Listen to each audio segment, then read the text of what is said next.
Each week, nearly a dozen movies are released theatrically. 40 films a month, more than 400 a year. That's a plethora of cinema.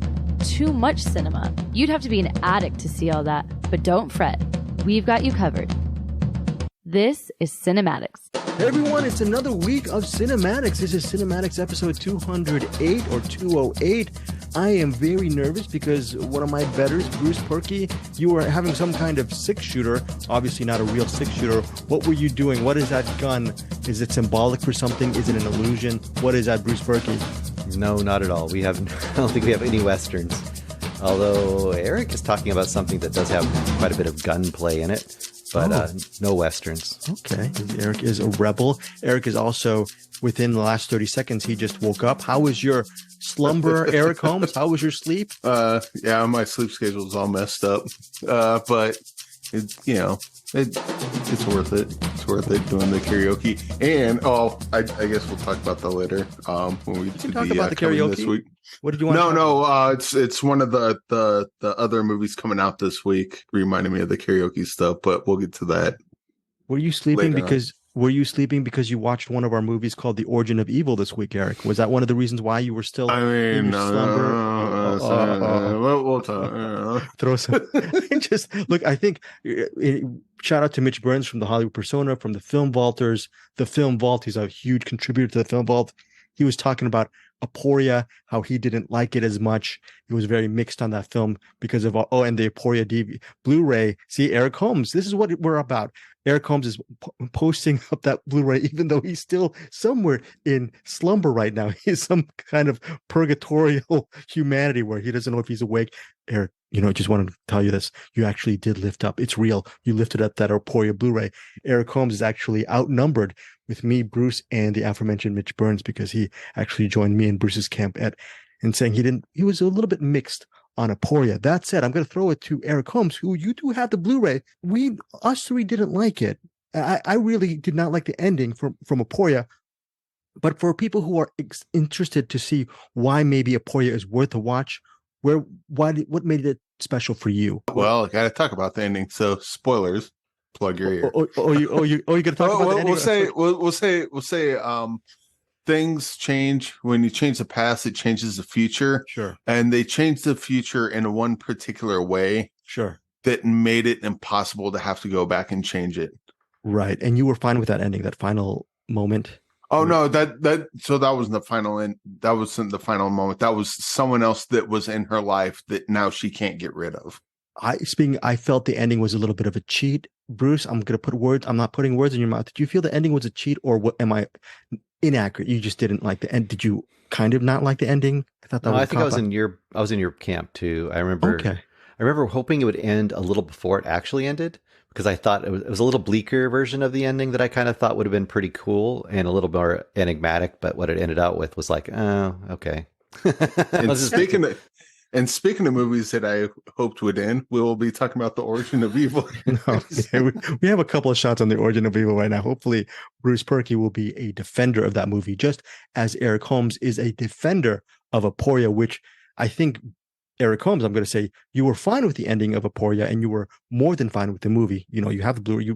You endorse that film, correct? It's a little big endorsement on Aporia. Now, as far as other movies that we're going to be covering, not for this week, for next week, we are covering our bonus episode. For the month of September, we are covering the movies Dark City and Buffalo 66. Buffalo 66 is actually my pick. It was one of our Cinematics Patreon members who actually suggested. I forgot who suggested. I think, Eric Holmes, you said Abby Schmidt. I think Abby Schmidt mentioned Buffalo 66. We also have to mention, Anderson, this is a movie that our buddy, Cinematics co-creator Anderson Cowan loves as well, Buffalo 66. We're going to be covering that hopefully that review will be spanning a lot of time. And Dark City, that neo-noir, which hopefully directed by Alex Proyas.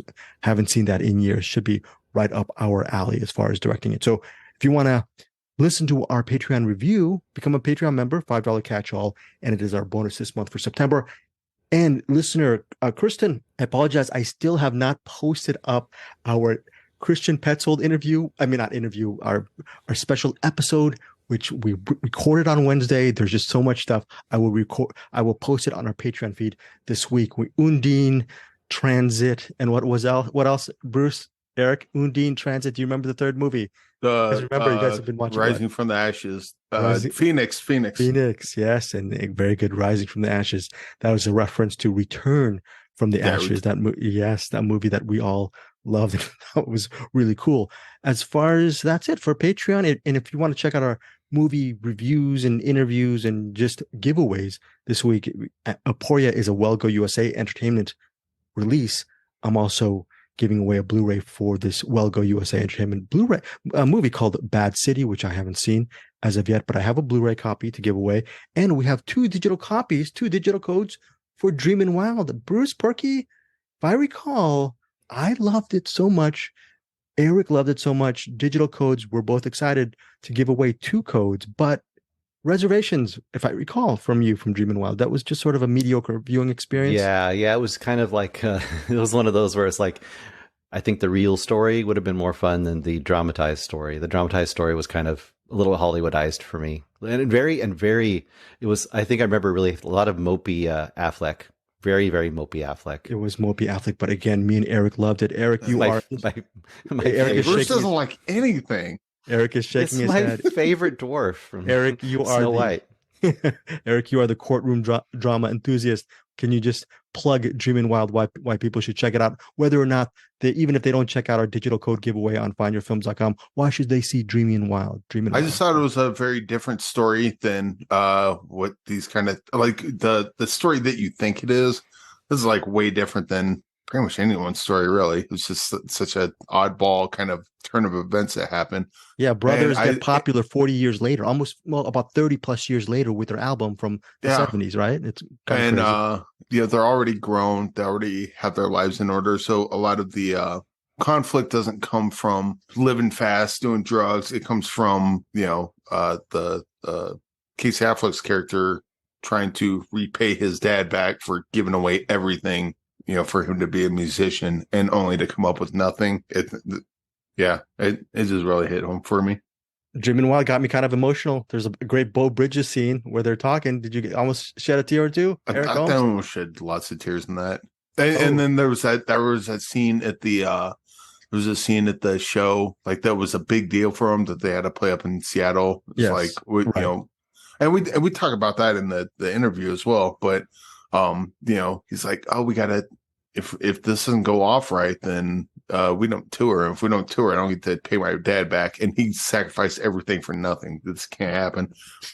And the thing is, the show was great, but like he's so stuck. That's kind of the internal conflict he's going through. He's so stuck in his head. He can't see the forest for the trees. And yeah, it was good stuff. So that's Dreamin' Wild. I believe the digital codes, it comes out on digital. I apologize on September 26th, and I'm giving away 2 digital codes. Just check out findyourfilms.com. Yes, Eric Holmes. Speaking of great endings, yes. Dreamin' Wild. That last thing when they went from the characters to the actual people, loved it. I almost cried too. Eric was crying through the movie. Bruce he's a heartless bastard. I'm going to say it right now. He was not crying whatsoever. He was crying because it was wasting his time. Correct, Bruce? Because I was just looking to see if Finding Sugarman was showing somewhere nearby. I could go watch that instead. Searching!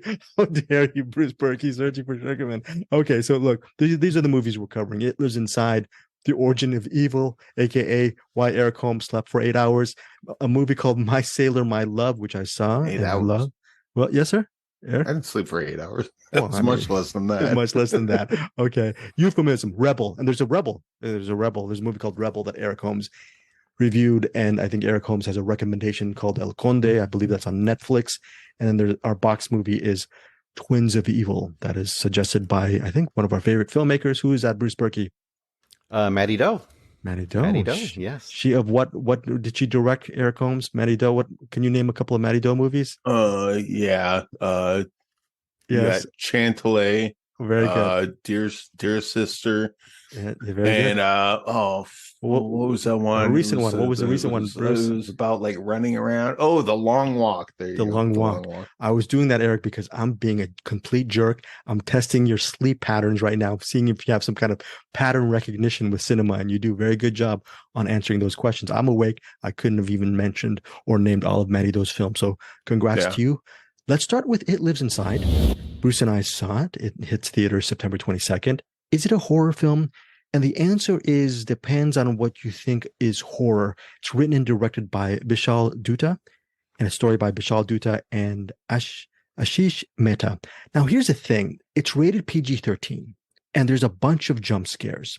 So if you do not like PG-13 horror films and if jump scares are kind of not your thing, It Lives Inside might not grate on you. It might be a couple of strikes for you. For me, I'm not as big of a horror fan as Eric Holmes or Bruce Purkey, so I don't mind these PG-13 horror films, especially because this movie, it centers on the Indian and Indian American experience.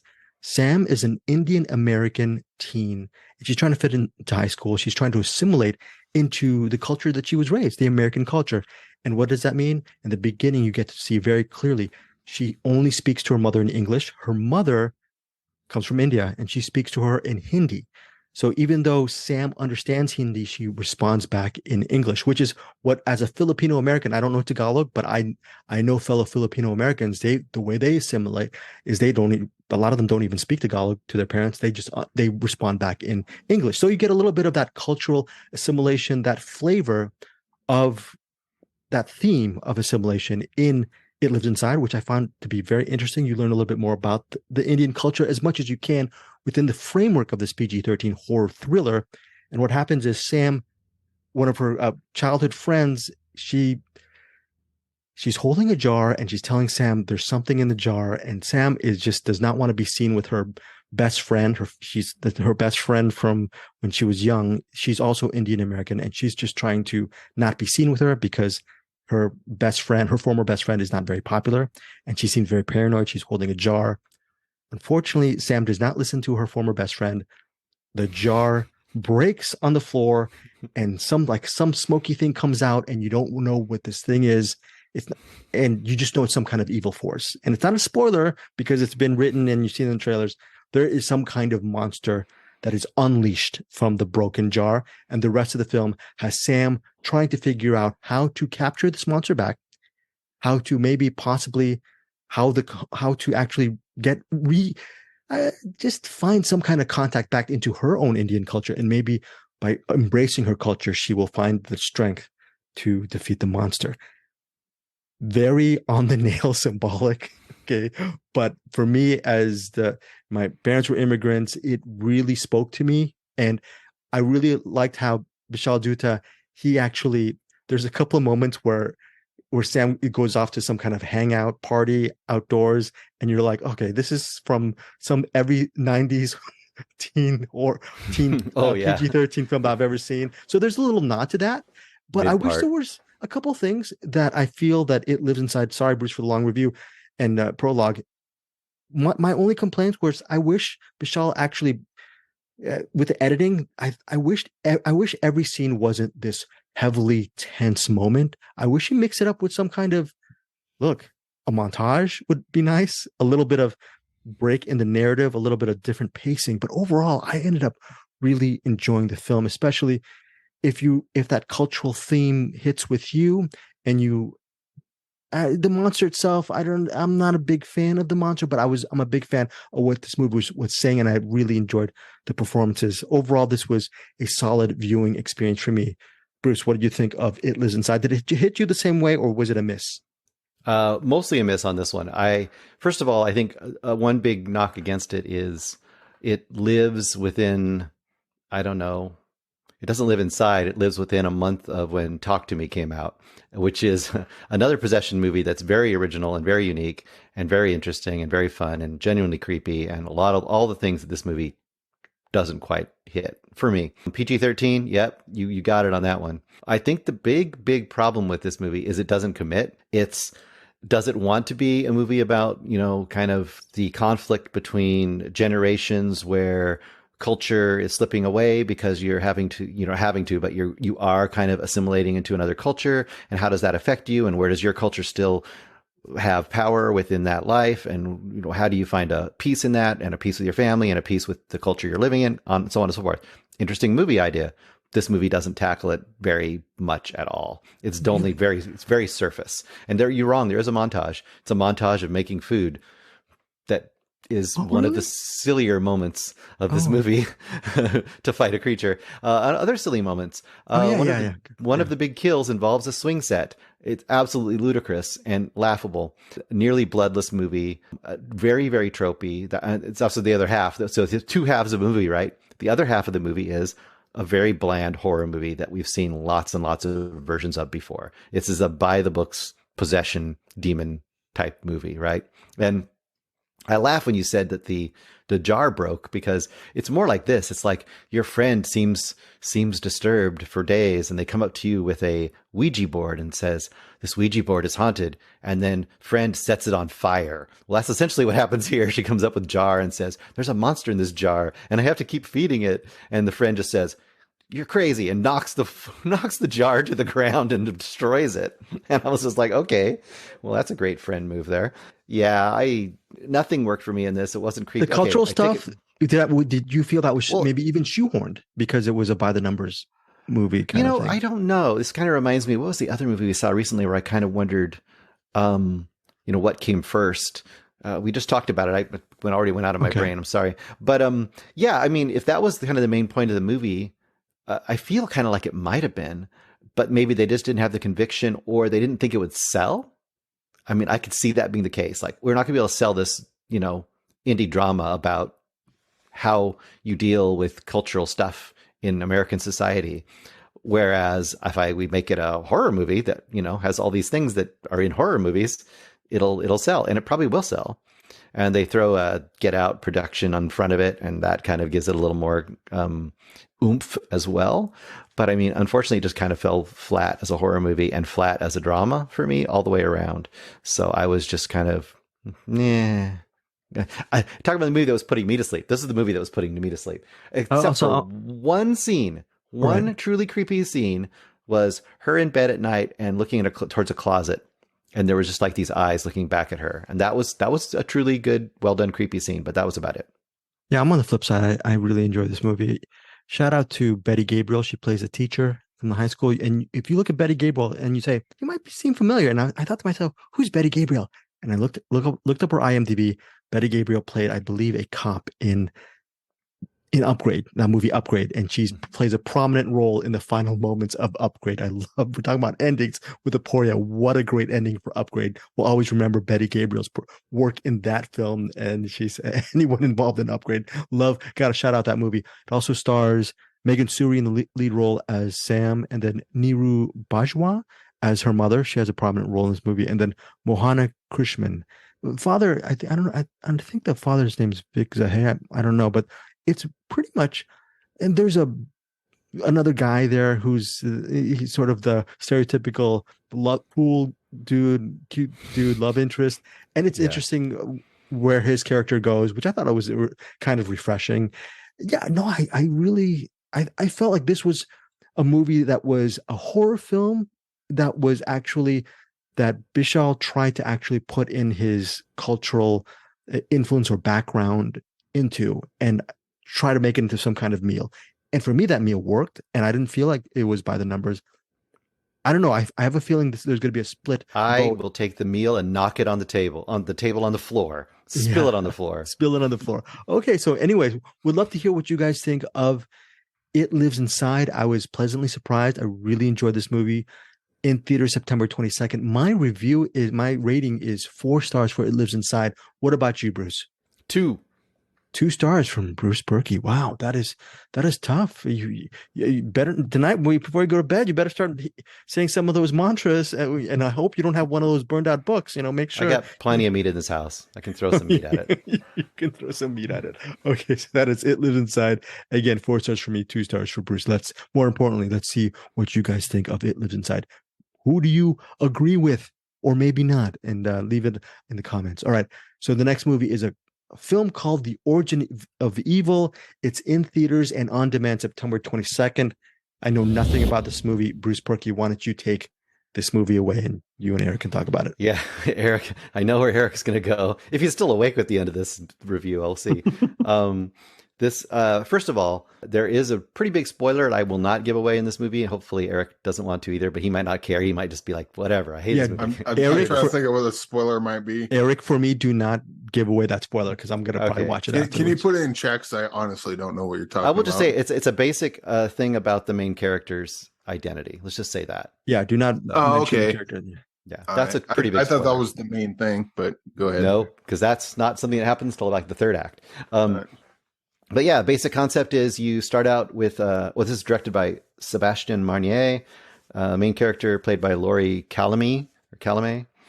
She plays Stephanie, and you see her starts out. She's working in this fish packing plant, just drudgery, and it almost reminds me of the beginning of Carrie in a way. You just got this drudgery and all these people, working together and in the dressing room, and just kind of you're just like, what is this going to be? Is just a drama about living in French blue collar life, and it kind of starts out like that.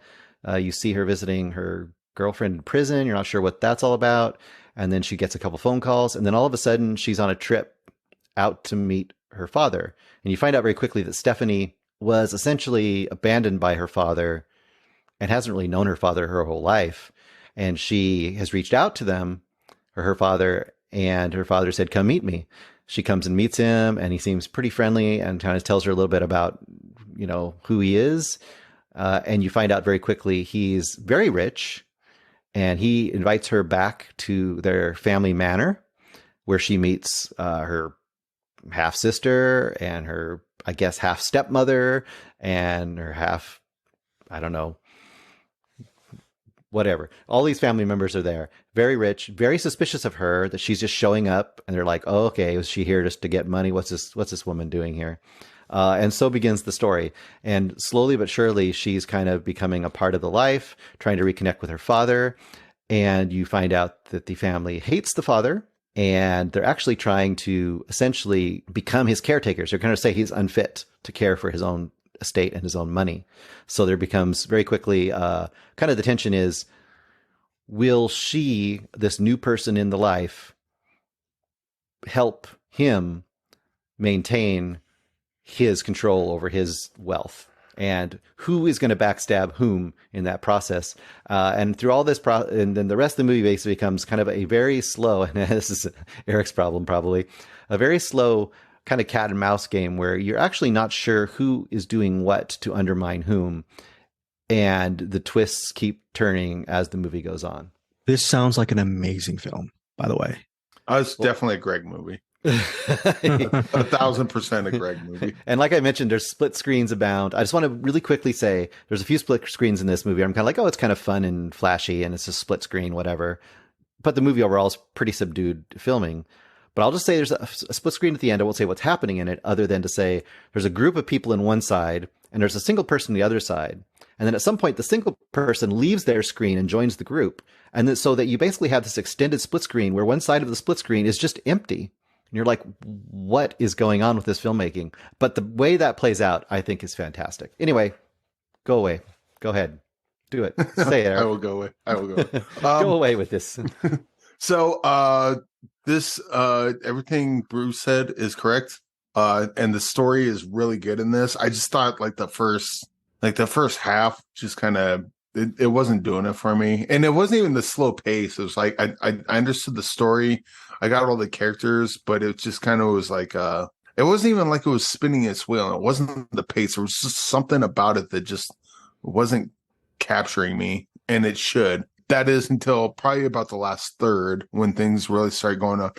And that split screen scene you're talking about, I thought was really great. In fact, the split screen in all of this is used really interesting in really interesting ways. Like how they have the split, they have all the people at the table, and At it's the kind of dinner. like Yep. it's almost like the Brady Bunch opening. Yeah. Yeah, Yeah. they're like looking at each other, but they're there and there. They're not actually on the either way. So there's definitely some really cool stuff on this, and the way it ends, especially, it's got if anyone listening saw the original Taking of Pelham 123, it doesn't end on a freeze frame, but it may as well. And I think the ending of this is just as good as Taking of Pelham 123 because a thing happens, and when someone says they're going to do a thing, it's like, oh, yep, it's like, what could possibly happen? There's like 30 seconds of the movie left. Yep. Oh, you're okay. And the way they leave it, the way they hold on that is just Yeah. It's like one of those things they hold on it and cut at the exact perfect moment, I think. Yeah. I think so. Like, I was giving this movie crap before we even talked about it, and definitely like the first 2/3 of this movie, I was like, and it's weird because the story wasn't bad. The story was really good. It's just maybe the filmmaking, maybe something about it just kept putting me off and putting me to sleep. It wasn't until that final third, probably when they start, getting a little bit of courtroom drama in there. That little nugget of courtroom drama. I'm like, and I'm awake. But this is a good story. Just and I can't. I'm just repeating myself. I don't know what I don't like about that first 2/3. There's just something about this doesn't work for me. Last third, and then the very last shot, the very end of this is pretty fantastic.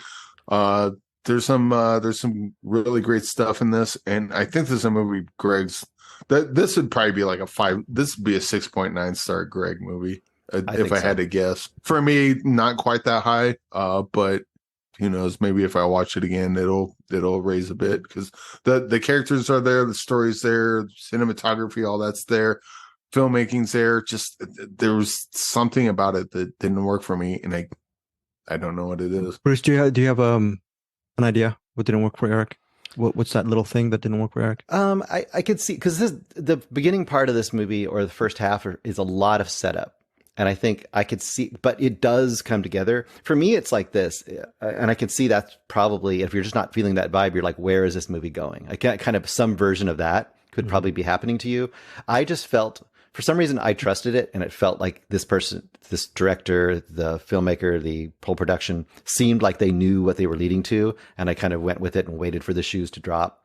I feel like what I like about this is kind of like Knives Out in a subdued version. This has a whole bunch of characters at the beginning that all seem to be one type of character, and by the end of the movie, they have all turned out to be different than originally presented to you. So all the characters have gone places.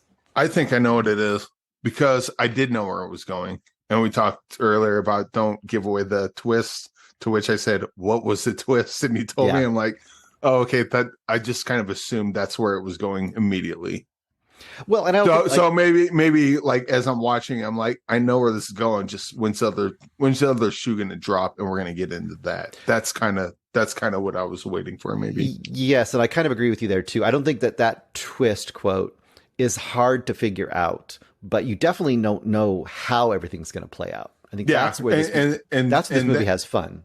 And that all happens in the last third. And that's when finally, okay, now we're cooking with gas. Now we can tell the rest of the story. Okay, cooking with gas, third act. Now, Bruce, what is your final rating on your overall rating for the Origin of Evil? I pretty much loved this movie throughout. I really liked it quite a bit. So I'm going to go 4.5 on this one. I love this a lot. 4.5 stars. And I guess I'm not going to give my rating yet because I haven't seen the movie, but I think just a preemptive 6.9 star. Oh, I don't do 6.9 stars. I don't do that. I'm going to give it 5 stars. Eric Holmes still put 6.9 star banger on our Google Doc. Eric, what is your rating on The Origin of Evil? I'll probably go 3 stars. Definitely recommend. And I think a lot of people are going to like it a lot more than I did. I especially think, Greg, you're gonna fall over yourself for this one. Oh, okay. Well, I'm going to have to see this movie right after we're done taping. So I will get back to you guys on The Origin of Evil again. Theaters and on demand September 22nd. Both the dudes recommended it. Bruce with the 4.5 and Eric with a 3 star. It's not a 3 star banger, just a 3 star rating, which is a mild recommend from Eric Holmes. Now, very quickly, those are pretty much our featured reviews because these are the ones that we can all go back and forth from. There's 2 other movies that were tackled this week. My Sailor, My Love. This is one of these movies. You look at it, you look at the poster, and you see 2 elderly people. Bruce, when I say elderly people, that's going to be me and you in about 2 weeks, so we can relate to the people in the poster. Okay, Eric, not so much, but the movie centers on, quote, a retired sea captain and his daughter must reassess their strained relationship after he begins a new romance with a widowed housekeeper. So yes, the retired sea captain, played by James Cosmo, and The widowed housekeeper, played by Britt Brennan, they're fantastic in this movie. Set in Ireland by sort of the seaside, and it's gorgeous. The cinematography is beautiful. It opens on Friday, and it's going to be really beautiful to look on the screen. And it's a great love story. It's a very touching love story, and it doesn't get over sentimental. And it's a really tough and uncompromising story as well. Catherine Walker plays the daughter of the sea captain. They obviously have some kind of friction between them, and he's at the beginning a very cranky old man until this housekeeper comes to clean his house and then maybe clean his life, right? So you're thinking seems like a very predictable movie, and in some certain cases it is, but the way the movie develops, the story develops, and you see what happens to each of these three people. It's very powerful, very well done, and surprisingly subtle in many parts. And yeah, it's just a very interesting movie, beautiful to look at, and just with really sometimes at times heart-wrenching performances. My Sailor, and it's also, again, very romantic too, and at times it can be very comedic. So, and it's beautiful. I'm looking at the trailer right now, just the countryside in Ireland is just gorgeous to look at. Oh, emotionally, this movie reminded me, almost hit as close to my heart as that movie from years back that we covered, Rams. Remember that movie, Rams? Oh, it yeah. has almost that powerful effect because you see these two elderly people that you're saying, okay, well, I don't want to see another movie about, this like a cocoon kind of thing. What is it? Gold? I don't want to do. No, these are really great, well-etched characters. And unfortunately, with me getting my gray hair too, I'm seeing the bell is starting to toll for me as well. So I'm starting to relate to these characters too. But it's again just a beautiful movie. My Sailor, My Love. Unfortunately, Eric and Bruce, we have so many movies to cover. You guys probably won't get time to see it, but I think if you do find the time, I think My Sailor, My Love is worth a watch for both of you. I think Eric, actually Bruce, you would love it too. You would enjoy it too, especially the way it ends on a very, I'm not gonna say how it ends. It doesn't end on a very uncompromising note, and it's a really well done film. Again, My Sailor, My Love. My rating for this film, 4.5 stars. 4.5 stars for My Sailor, My Love. I was so surprised at how much I absolutely love this movie. And very quickly, it's a three-hander. So you get to see parts of this movie. You get to see each of their lives, their interior lives, at different. Yes, very very good with it with magic hands, Eric. But it focuses on very good. Another hands with Bruce. All these hands. There was a movie called The Hand, right, with James Caan, I think. Anyways, but Yeah. was it? Yeah, was it called The Hand? It was Michael Caine. Yeah, The Hand, right? Have you ever Oliver seen that Stone. movie? Oh, right. Oliver. Oliver Stone's like first directorial job, Did you I ever think. see The Hand? Yeah, it's Bruce? terrible. Oh, really terrible. Well, My Sailor, My Love isn't terrible. Again, it focuses on all these three characters, and each of them have ample time to develop their respective characters. All right, My Sailor, My Love, that's my huge recommend for this week, 4.5 for me. Let's get to Eric's possible recommend for a featured review because look, this movie called Rebel, it hit New York last week, the week of September 15th. For this week of September 22nd, it will hit Los Angeles. Eric, you have the insight on Rebel. What's it about, and is it worth a watch in the theaters? Anyone pays attention to comic book movies, there's directors Adil and Bilal. They directed a movie called Batgirl. And this Batgirl movie was just kind of shelved indefinitely. No one's going to see it. And there was a whole uproar online about, why can't we see Batgirl? I just want to see Batgirl. It's all about the art. They put all this time and effort into Batgirl, and now no one gets to see it. And that sucks. But you know what you can see? Rebel. And this movie is fantastic. Basically, it starts off with brothers Kamal and Nasim choking on a good movie here.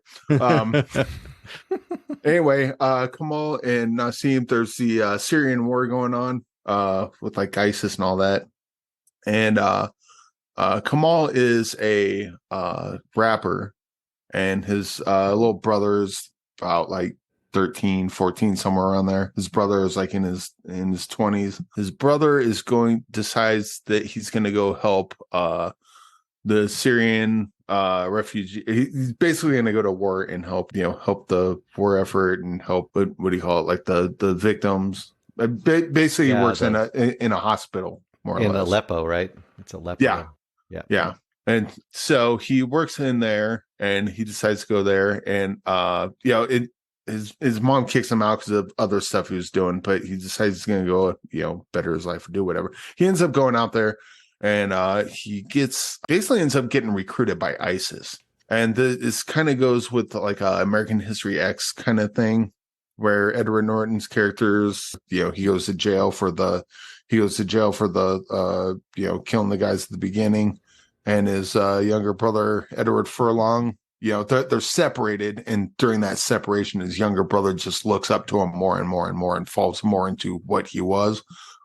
This is kind of not exactly the same, but similar, because Nassim learns about Kamal. Like, other people learn about Kamal and him, like, kind of working with ISIS, and a lot of people think he's just a terrorist and don't like him. And his brother doesn't think that at all, because he's got someone else in his head in the area trying to recruit him as a young kid. And so there's kind of, as Nassim is looking up to his brother Kamal is learning what's really going on, and his brother Kamal wants out. And so, as one brother's trying to fight to get out, the other younger brother's fighting to get in. And there's really great conflict here, along with the mom. And movie's also a musical. There are scenes where, like, huge turning points of this movie. Kamal starts going into a rap early on when he decides that he wants to join the effort. There's a scene where his wife, he ends up getting a wife, Noor. There's a scene where his battle buddies want to buy her from him, and he's like, no, that's weird. And then they end up taking her anyway and just leaving a pile of cash on his bed. It's weird. It's not really a rape scene, but it kind of is an interpretive dance, because instead of doing the rape scene, what's coming, but they do it as like a musical dance number, kind of, but it's like a really dark one. So this movie's kind of what you think it is until it's not. And then it just goes in these weird directions. The ending is really fantastic. Oh my God, the ending is just soul crushing. I don't know how good Batgirl is. I'm sure Batgirl is a great movie. There's 0% chance Batgirl is better than Rebel. This movie's and I cannot believe this came from the same guys that did the last Bad Boys movie. What they did Bad Boys, Batgirl. I think they worked on like one of the Marvel TV show, like Miss Marvel or something like that. And then to come out with something this fantastic, it's kind of like especially with Batgirl, since Batgirl is just canceled, no one can see it. It was like they wasted all that time with Batgirl. The movie's not even coming out, and that's one less movie like Rebel that will exist forever in the world. It's annoying and sad, because Rebel is so damn good. If you're sad that Batgirl's not coming out, watch this. This is their movie. Also, this is a movie that's came out, and this is a movie that you can see, and it's a movie that you should see, because it's a really good one. Oh, go ahead. I was going to chime in and say really quickly, I've watched 40 minutes of this so far, so I can't say. I would be surprised if I don't agree with Eric on this, but I would agree as far as what I've seen so far.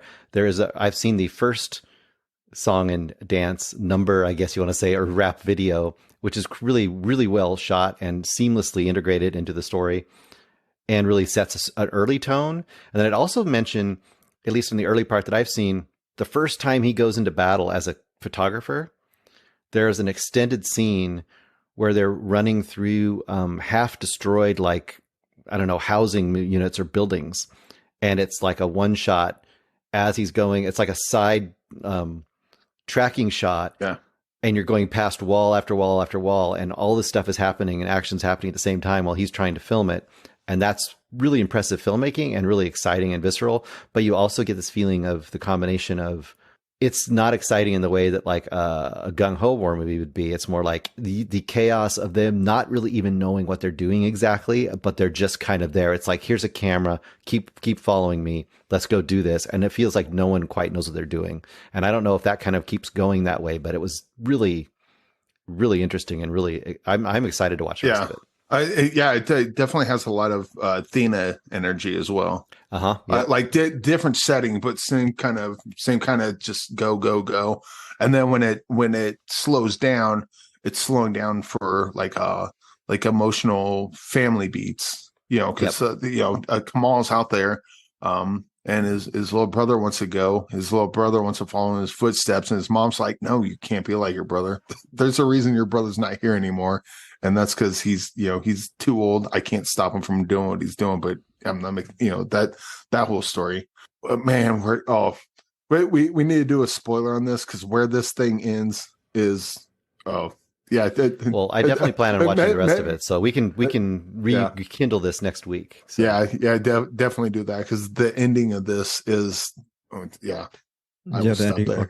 All right, cool. So, what is your rating on Rebel? 5 stars. This movie's awesome. 5 stars on Rebel. Definitely have to check that one out as well.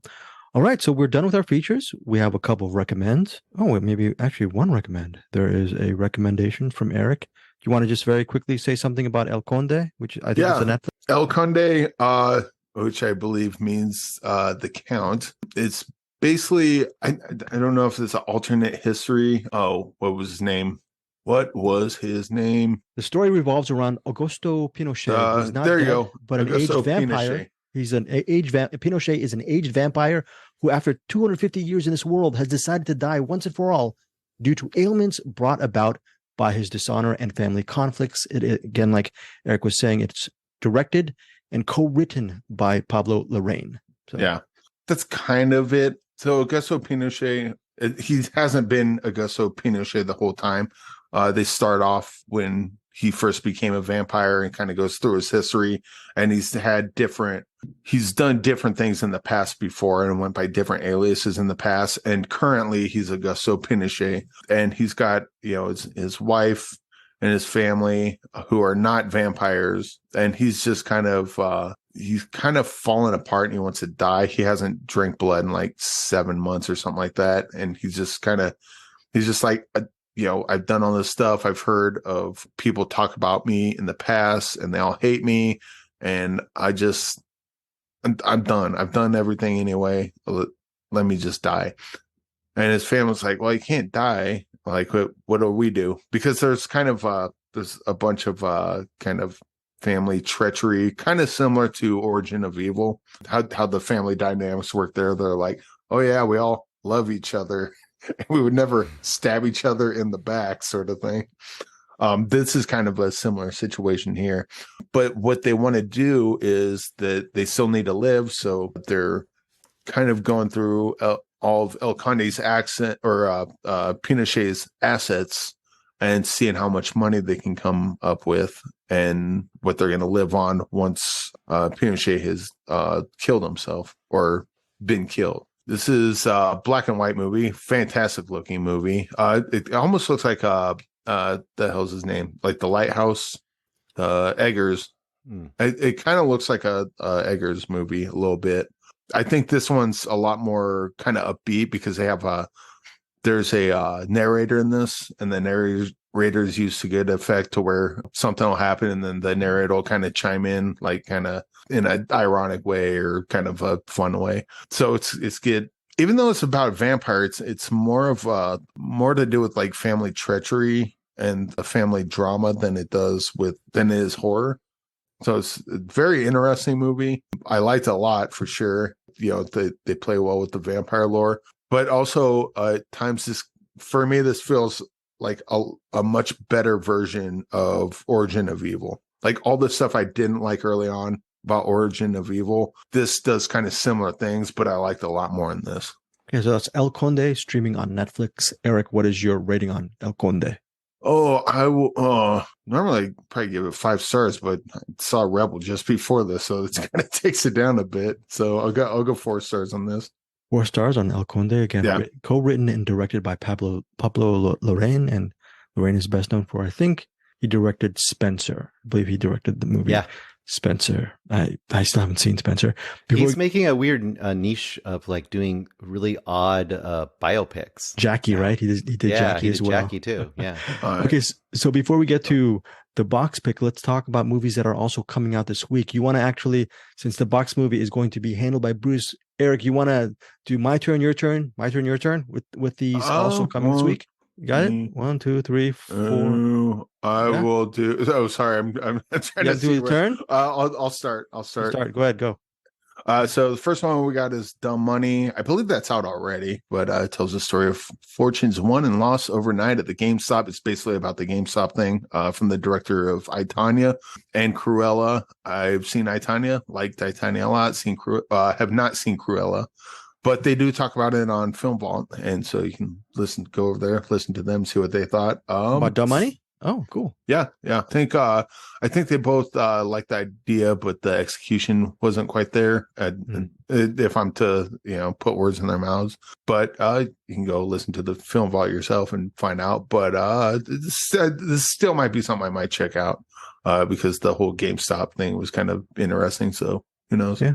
A movie I might want to check out that's also in theaters and on demand September 22nd is a movie called Barber. It centers on a private investigator played by Aidan Gillen. If you don't know who Aidan Gillen is, you've seen him in a bunch of stuff. He was, I think, he was a politician in The Wire.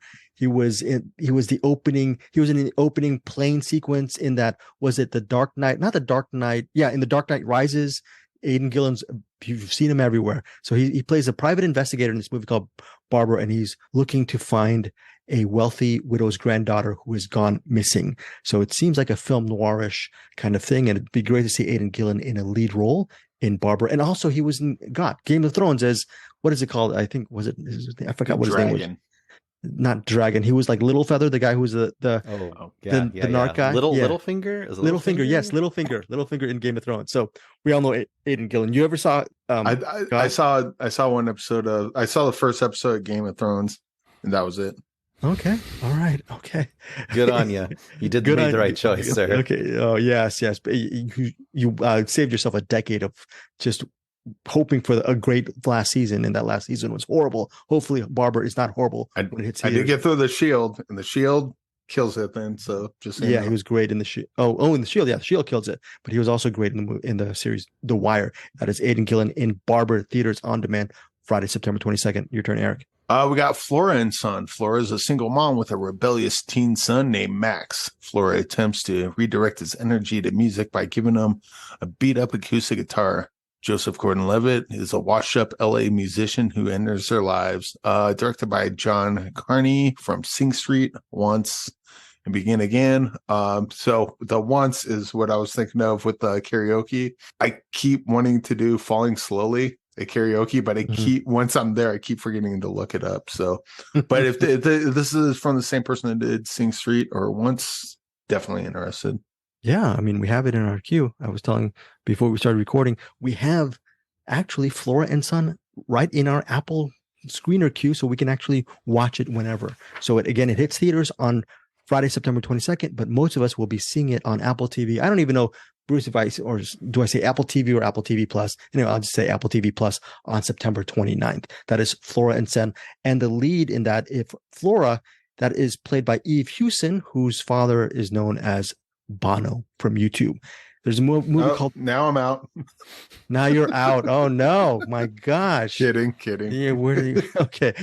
There's a Hulu film coming out September 22nd. It's called No One Will Save You. It stars Caitlin Dever. You've seen her in a bunch of stuff. I love her from Justified. It's a psychological thriller. She plays a homebody named Bryn Adams, and Bryn Adam, I believe. Bryn Adam. She's a homebody. She does not like to get out of the house because she feels she's been alienated by her community. The key word is alienated, because aliens may have actually visited her domicile, and No One Will Save You is I think a moniker that says, hey, no one's going to save you because it's only going to be you versus these extraterrestrials that are probably going to kill you. Who knows what's going to happen in No One Will Save You. Again, Hulu on Friday, Star in the US, Star Plus in Latin America, and Disney Plus in all the other territories. Why is this movie interesting? Well, I love Caitlin Dever. Bruce and I were going on about actors. I love actors, and I usually will watch them in anything these actors do. But Bruce was saying something about actors that they're not that important. You don't focus on the actors when it comes to in movies. Never base a movie I want to see on the actor. Never do. You never. Do you agree, Eric Holmes? You never. The actor that you like in it is just a bonus. Is just a bonus. What do you think, Eric Holmes? You agree with that assessment? You will not see a movie just because it stars an actor. That's a lot of poppycock. How's that? Typically, no, but there's a small handful that have a pretty good track record. So. Scott Adkins. Well, yeah, obviously. You're not there for the acting with Scott Adkins. Stephen Dorff. How dare you, Bruce? Stephen Dorff. Yes. no. Steven Dorff is kind of hit and miss, but I do like him in it. Yeah. But like Kyle Gallner now, if he comes out with a new movie, pretty good chance it's going to be good. If Leonardo DiCaprio is in a movie, it's pretty good chance it's going to be good. Yes. There's just that Virginia Newcomb, if she's in it, pretty good chance it's going to be good. But I understand what Bruce is saying. It's all about possibly the filmmaker. If it's a director, Bruce, you will watch it, right? If it's like a Christopher Nolan or something like that, or I mean, Of course, if it's Christopher Nolan, I'm like first in line. but what if it's written and directed by Brian Duffield? He's the filmmaker behind Spontaneous. That is the filmmaker behind Yes. No One Will Save You. So I don't know if you have Hulu, but that might be an interesting watch for you because and he also did the screenplay for what's that movie with the robots, Love and Robots or Love and Monsters or something that you like for a couple also years? fantastic movie. Have either of you seen Love and Robots? No, I haven't seen Love and Robots. Whatever No. that year comes up, not Love and Robots. I mean, Love and Monsters. Love and Monsters. I think Yeah. I did. Is that Bruce the? loves it a lot. Bruce loves that movie a lot.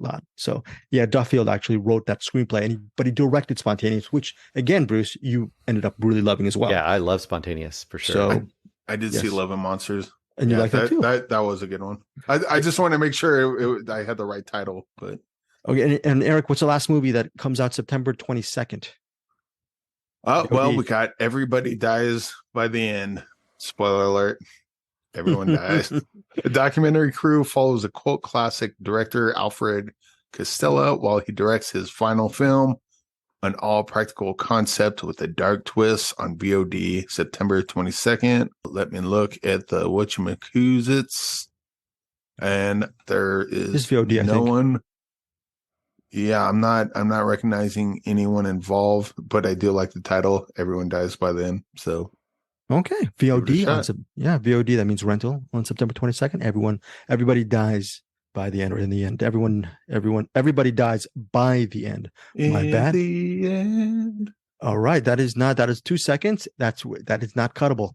Okay, so Bruce, before we get to your in the box, we have to talk about what Peter Beta does for us every week. Well, Peter Beta, I'm going to tell you what you did for me the other day because I was listening to Middle Class Film Class and I got a really great education on the works of John Waters. I was listening to your review with Tyler Noe and Joseph Navarro on Crybaby. What an astute look at this Baltimorean filmmaker. Is it Baltimorean, Bruce, a word? I might be making that up.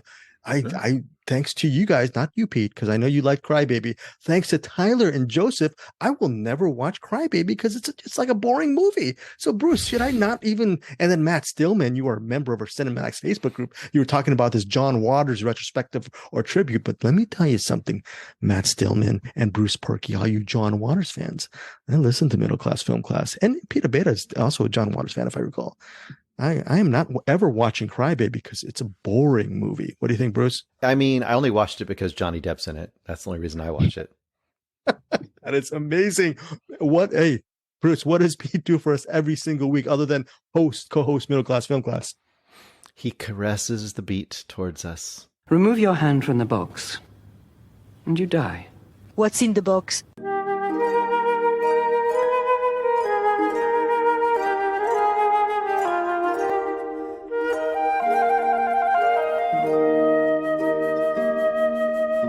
Pain. All right, guys, we are back. Box movie, Twins of Evil, Matty Doe recommendation from The Long Walk. Matty Doe from The Long Walk. Love that film. That's a Yellow Veil Pictures film. Bruce, what you got? Twins of Evil. It's from 1971. This is a Hammer movie, so that should tell you something you're getting into. I have seen it before, but this is a fun to rewatch. It's directed by John Huff, if I'm saying his name correctly, I think. You might know John Huff from great movies like The Legend of Hell House. And That's a cult film, right? A lot of people love that movie. yeah, I like it quite a bit. It's kind of a unofficial retelling of The Haunting, but it was made so quickly after the real Haunting that I think people kind of discount it as a little bit cheesier, but I like it quite a bit. It has Roddy McDowall in it. So it's underrated. The movie's underrated, not just because I you think liked so. it. I think so. Okay. And it's got the grown-up version of the little girl from The Innocents as well. And I can't remember her name, but I love her as an actress. And he also did Dirty Mary, Crazy Larry, which is a great exploitation movie from the mid to early 70s. If you've never seen that, that's pretty awesome. Anyway, this movie is kind of this is in the transition. So if you look at Hammer, there's kind of two big eras of Hammer. They've always been known for these gothic retellings of versions of the classic Universal horror movies, but with full color, blood, and lots of cleavage. They're known for those things. But there's a point where they went from cleavage to a little more than cleavage. And this is just getting into that territory. But anyway, the basic story here is this is during a time when one of the main characters, Gustav Weil, played by none other than Peter Cushing. He is kind of the patriarch of this town, and him and his group of do-gooders, quote, do-gooders, every night will go out and look for the people who have been besetted, let me say this again, who have been, I don't know, taken in by the devil and burn them at the stake. And, you know, this could just be various villagers and so on. Well, very soon after that, he takes in his two nieces who are twins of evil. They're twins, beautiful twins, but they're from the city and they have these city ways. They're not dressed appropriately. They are not chaste women. Although Frida and Maria are very different. Frida, she's kind of the wild child, and Maria, she's the very good girl. Well, in this area is Count Karstein, who is evil. He's an evil lord in the area. He is known to, kidnap young women from the town and torment them. Well, that's not good enough for him. Eventually, he just goes straight up and becomes a vampire partway through this movie. And once he becomes a vampire, he gets his sights on one of the two twins and makes her into a vampire. And then they become kind of a bad duo trying to do all these evil things. This is kind of really just great fun if you love these kind of Hammer movies. One thing that's kind of interesting about this one, other than it getting a little more racy, it doesn't get super racy by today's standards by any means. But what I kind of like about it is it's kind of setting up the Peter Cushing character as really the villain. Like, because there's a young teacher in the area that's the progressive one. You figure this is the early 70s. They're showing this kind of conservative, older, religious type killing people, possibly innocent people. And, these young, more liberal women are in trouble because of this uncle that they have. So you kind of think it's going to be this class thing and kind of setting up something from the 70s. Of course, there end up being real vampires and real evil that is going on too. So there's all that going on. For me, this is 3-star banger. This is right up my alley. I love Hammer. If you like these kind of lurid, gothic Hammer style vampire movies from that era, especially if you like the era, early 70s era, where they have things like Vampire Circus, which I also love, this is going to be right up your alley. It doesn't hurt that the two lead twins are the first twin playmates ever. So, if you like looking at women from that time period and you're just being a gross man, then you can have an okay time watching it. But overall it worked for you. I'm glad. Twins of Evil. And Yeah. you actually don't really need to know as much as you knew about that era, right? You can actually just be a layperson and enjoy it for what it is as an entertainment value. Yeah, if you're kind of into that style. I mean, I put it that way. Like, there's that style that's Hammer, or like the Edgar Allan Poe stuff done by Corman in that era, that kind of neo-Gothic, very colorful, done in the 60s sort of stuff. Like, I really like that. I really like 50s sci-fi. So if there's such a specific genre that if you're into it, it's just kind of catnip for you. But if, you're younger, it might just be like, this is just cheesy old time movie making. It might not be for them at all, I don't know. You probably don't remember, and you're saying that maybe Matty Doe suggested it because it was just an unexpected kind of movie. It has all these unpredictable elements to it. It's just a hodgepodge of different things.